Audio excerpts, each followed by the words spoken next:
Bruce Johnson from the Beach Boys, and it was Bruce that then Right. said, "You're developing really well as an engineer. You should become a record producer." Absolutely amazing. Yes, and of course, uh, Bruce definitely was a person who influenced you into producing an album for them as well 7 years later.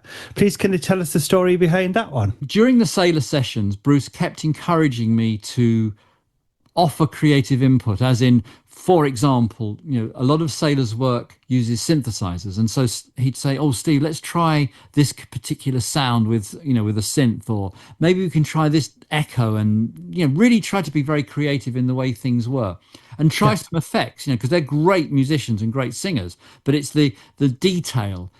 He said to me, "Why don't you come to California and work on some of my records?" Because at the time, Bruce was a very big deal producer. He had a lot Yes. of success. He was actually at that time more successful than Brian, because he'd had "I Write the Songs" was a Grammy-winning song, and people Wow. he was an in-demand producer. Yes. So I went with him to California and worked on a few of his different projects that he had going on at the time. And that taught me an awful lot. So that when I came back, I was ready to, really enhance my career as a music producer.